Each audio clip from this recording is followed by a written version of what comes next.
Jason Miller and his unassuming black cruiser became the talk of a quiet suburban town, but nobody knew the truth. Jason wasn't a cop, not really. And for weeks, he walked the streets with a badge, a uniform, and a confidence that almost fooled the entire police force. It was a calm, ordinary afternoon in a suburban town where life moved at a slow, predictable pace. The streets were lined with neat houses, kids rode their bikes, and neighbors often waved to each other as they went about their daily routines. For most residents, safety was never a concern. Police officers were a familiar sight, patrolling the area in their marked cars, responding promptly to calls, and maintaining a reassuring presence. Then one day, a man appeared in a vehicle that looked strikingly like a police cruiser. At first, nobody paid him much attention. It was easy to assume he was just another officer doing his rounds. But there was something about the way he moved through the town, the way he observed people and cars, that made him different from the usual officers they knew. The man wore a uniform that looked entirely authentic. The badge gleamed under the sun, the patches on his sleeves were detailed, and his hat sat perfectly on his head. Even the way he carried himself suggested authority and experience. Some residents noticed him pulling over drivers for minor traffic violations, issuing stern warnings, and checking licenses and registrations with a confidence that seemed too polished to be fake. He spoke with precision and seemed familiar with legal terminology. Anyone who saw him in action might have assumed he was an officer with years of service. People started whispering among themselves. The idea that someone could be so convincing without actually being a cop seemed impossible, yet the evidence was all around them. Over the next few days, sightings of the man increased. Drivers described a figure who could step out of the car, approach a stopped vehicle, and conduct an entire traffic stop without missing a beat. Passers-by noticed the meticulous details of his uniform, the stitching on the patches, the shine on the badge, the neatness of his belt and equipment. Even some of the town's long-serving officers were impressed at first glance, believing they were looking at one of their own. The man never acted aggressively, but his presence alone carried a quiet authority that unsettled people. They began to wonder whether the man was some sort of undercover officer or perhaps part of a special task force they had never heard about. Despite the town's initial curiosity, a sense of unease started to build. Small inconsistencies were beginning to show. He would appear at locations at odd times, sometimes standing in places where no police officer was typically assigned. Residents started noticing that the car, while resembling a cruiser, had subtle differences in its markings and lights. The more they observed him, the more questions arose. His knowledge of law enforcement procedures made him appear legitimate, but the anomalies could not be ignored. People felt both intimidated and fascinated by his ability to carry himself with such authority, almost daring anyone to question him. Some began taking notes, memorizing details of his appearances, the color and shape of his car, the time he showed up, and how he conducted himself. Social media discussions started popping up quietly, with neighbors sharing their sightings and debating whether this was an actual officer or something far stranger. As the days went by, the man in uniform became a figure of intrigue and unease, a presence that both reassured and unsettled the community. Nobody knew who he was or where he came from, but one thing was certain: life in the sleepy town was about to change in ways nobody could have anticipated. The tension in the town grew when the man's carefully constructed illusion began to crack. It started with a local delivery driver who was making his usual rounds, stopping at houses to drop off packages. The man in uniform pulled him over on a quiet street, his cruiser parked in a way that blocked part of the road. At first, the driver complied out of habit, assuming this was a routine traffic stop by a real officer. But as the man examined his paperwork and asked questions, the driver noticed subtle irregularities that didn't match the usual procedures. The badge looked slightly off in its design, the patches on the uniform didn't align with standard issue, and there was a peculiar stiffness in the way he stood. The driver didn't react impulsively. He kept calm, observing every detail while complying with instructions. Once the man drove away, the driver's unease turned into determination. He went directly to the police station and recounted the encounter in precise detail. The officers on duty listened carefully, initially skeptical, but they could not ignore the detailed description of the uniform, the cruiser, and the man's behavior. This single report sparked an internal investigation that quickly began to unravel the mystery. Police started examining surveillance cameras from nearby streets, reviewing license plate records, and cross-referencing sightings from concerned residents. Every detail from the delivery driver's report became a lead, and soon authorities realized they were dealing with a person whose audacity was almost unimaginable. The man seemed aware of the scrutiny but showed no sign of fear. He continued to patrol the streets in his imitation cruiser, maintaining the same calm, authoritative demeanor that had initially fooled everyone. His movements were precise, his knowledge of police protocol flawless, and his timing uncanny. On several occasions, he even assisted real officers at traffic stops, inserting himself seamlessly into their operations. To the casual observer, he appeared indistinguishable from an authentic officer, and that was exactly the danger he posed. Investigators were growing increasingly frustrated. Every attempt to catch him in the act seemed to end in fleeting glimpses, barely enough to confirm he existed, let alone to stop him. The pressure on the police department mounted. Residents were calling in reports, unsure whether to trust the man or fear him. His presence created a subtle but pervasive anxiety. People were polite when passing him on the street, careful not to provoke him, and yet a lingering doubt remained. Could anyone truly know who this man was? The investigators began to piece together a pattern from the reports, times of day he appeared, the streets he favored, and the types of drivers he targeted. Yet, despite these insights, capturing him remained frustratingly elusive.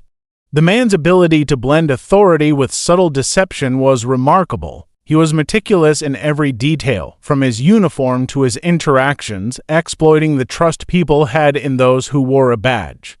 Each near miss, each failed attempt to stop him, only increased the suspense and the sense of danger surrounding him.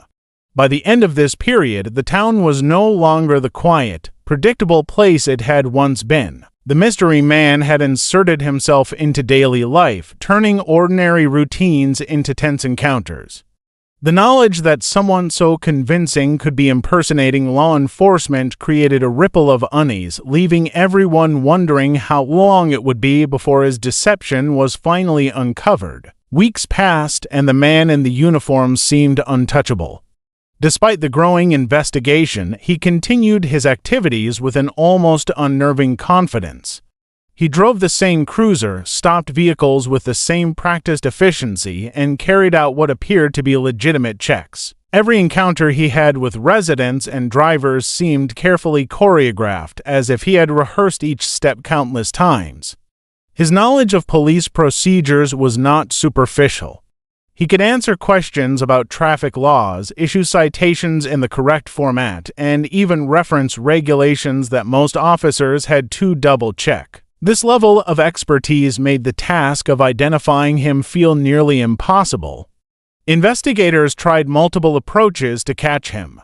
They set up surveillance at streets where he was most frequently seen, hoping to document his vehicle and gather evidence. Officers attempted to approach him directly, hoping to engage and verify his credentials, but every attempt ended with him disappearing before any confrontation could take place. His timing was precise, as though he knew exactly when someone might be watching. Even when officers in uniform passed him on patrol, he would nod politely, blending in seamlessly and leaving no clue that he was an impostor. His ability to navigate the town without raising immediate suspicion added a layer of frustration to the investigation. At the same time, the town's residents became more alert. People began noticing details about him that they had previously overlooked. His cruiser, while nearly identical to real police vehicles, had subtle discrepancies in its markings. Some residents realized the uniform patches were slightly off and the equipment belt carried items in a way that differed from standard practice. These observations, while minor individually, collectively painted a picture of a man who was skilled at deception. Social media threads and community forums buzzed with speculation. People shared sightings, compared notes, and debated whether this was an actual officer or someone far more cunning. Despite all the attention, he continued to move through the town with remarkable calm. He seemed almost to challenge the investigators, daring them to catch him. Every new attempt to trap him ended in disappointment, with only fleeting glimpses or partial documentation. The investigators began to understand that they were dealing with someone who had studied police behavior in extraordinary detail. His understanding of how officers interacted with the public, the cadence of their speech, and even their body language allowed him to mimic authority convincingly. The tension in the town became palpable. People went about their routines with a mix of caution and curiosity, aware that someone who could appear so legitimate was operating right under their noses. The investigators, while growing increasingly frustrated, were also impressed by his audacity and skill. His ability to remain undetected while carrying out such risky actions created a sense of suspense and anticipation. Every sighting, every report, felt like a near miss, as if the town itself was holding its breath, waiting for the moment when the man's carefully constructed world would finally unravel. As days turned into weeks, it became clear that capturing him would require more than ordinary policing. The man had become a master of disguise, timing, and manipulation, walking the fine line between audacity and danger. His actions, both bold and calculated, had transformed the quiet town into a place of tension and uncertainty. With each passing day, the question loomed larger: how long could he continue before the law finally caught up with him? And what would be revealed about the true extent of his deception? The breakthrough came unexpectedly, the kind that seemed almost accidental but would change everything. It started with a local store owner, a quiet man who ran a small supply shop on the edge of town. One afternoon, the man in uniform walked in, carrying himself with the same air of authority that had convinced so many before. He asked for a large amount of police gear: flashlights, handcuffs, reflective vests, and even items that were typically restricted to official officers. His demeanor was calm, his explanation believable, and at first, the store owner almost believed he was legitimate. Something, however, made the store owner hesitate. There was a subtle nervousness beneath the surface, a tension in the way he handled the forms and IDs he presented. Something felt off. The owner decided to run the identification through the store's verification system. To his shock, alarms were triggered. The ID was stolen, the credentials fabricated, and the records flagged immediately. Within minutes, authorities were notified, and the man's carefully maintained disguise began to crumble. Police quickly traced his movements from that moment, connecting him to a string of sightings across multiple parts of town. For the first time, investigators had tangible proof that he was not who he claimed to be. It wasn't just suspicion anymore, it was undeniable evidence. As the investigation deepened, a clearer picture of his operations emerged. His apartment, once unremarkable, turned out to be a meticulously organized hub for his activities. Uniforms of different ranks were neatly hung in the closet, badges and insignias arranged with precision, and a police scanner sat on a desk alongside stacks of maps and notes. There were also records of license plates, fines, and the names of drivers he had stopped. It was as though he had been living a double life, blending ordinary routines with an obsession for law enforcement procedures. Every detail revealed a mind that was not only daring but methodical. Investigators discovered that his impersonation extended far beyond this town. He had struck in multiple towns and cities, sometimes posing as an officer in emergencies or during traffic enforcement, other times simply observing and gathering information. He had issued unauthorized citations, conducted roadside checks, and even taken fines from unsuspecting drivers. The audacity of his actions was astonishing, and the fact that he had evaded detection for so long only added to the sense of disbelief among authorities.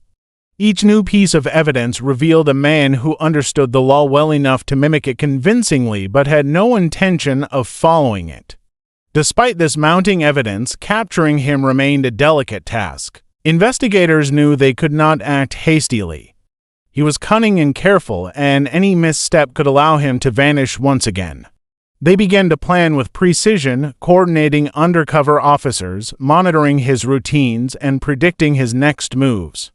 Every small detail mattered, from the streets he frequented to the times he appeared in public. The breakthrough at the store, combined with the discoveries at his apartment, had provided them with the knowledge they needed.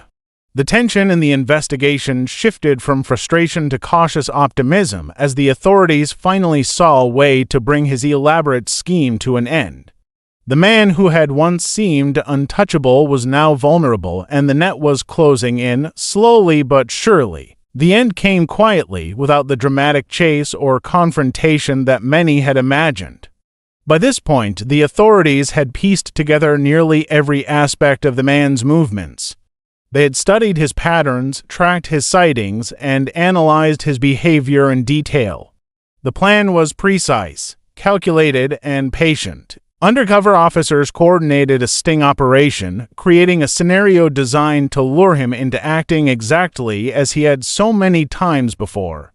The setup was subtle, almost mundane, designed to appear as an ordinary traffic stop that he could not resist inserting himself into. When the moment arrived, he appeared just as predicted. He drove his cruiser to the location, surveying the area with the same confidence he had always shown. He stepped out of the vehicle, uniform neat, badge gleaming, and approached the staged scene with an authority that had fooled so many. Every motion was deliberate, familiar, and convincing. The officers, hidden and observing carefully, waited until he fully committed to the interaction before stepping in. The trap worked flawlessly. There was no struggle, no chaos, only the quiet, decisive action of trained law enforcement finally confronting a man who had evaded them for weeks. As he was escorted away, the reality of his deception became undeniable to the surrounding witnesses. Neighbors who had seen him patrolling the streets were stunned to realize that the man who had seemed like a protector was actually an impostor. Investigators began to reconstruct his history, documenting every traffic stop, every interaction, and every unauthorized citation he had issued. The sheer scale of his actions was astonishing. He had almost fully integrated himself into a system he had no right to be part of, relying on a combination of audacity, knowledge, and timing to maintain his illusion. The community reacted with a mixture of relief and disbelief. For weeks, residents had gone about their daily routines with the unsettling thought that someone in a uniform could operate unchecked among them. Now, with his arrest, the tension began to ease. People began sharing their sightings and experiences, piecing together their own encounters with him and realizing how narrowly they had avoided harm or confusion. The authorities emphasized that, despite the calm ending, the situation had been extremely risky. His ability to mimic law enforcement so convincingly highlighted vulnerabilities in how identity and authority were perceived. Investigators continued to analyze his methods, revealing a man who had studied law enforcement meticulously. He understood procedures, knew how to interact with drivers, and could anticipate police behavior in a way that made him almost indistinguishable from an actual officer. What stood out most was not just the audacity of his actions, but the quiet precision with which he executed them. He had operated in plain sight, conducting fake traffic stops, interacting with residents, and even assisting officers, all while evading capture until the final, carefully planned sting. In the end, the case served as a stark reminder of the limits of trust based on appearances. The man who had seemed ordinary, yet authoritative, had created a web of deception that tested the vigilance of both law enforcement and the community. His arrest marked the conclusion of a tense chapter in the town's history, leaving behind a story that would be retold for years as an example of cunning, audacity, and the thin line between authority and impersonation. It was a quiet victory, measured not in dramatic confrontation, but in the careful unraveling of a dangerous ruse, proving that even the most convincing illusions could not last forever.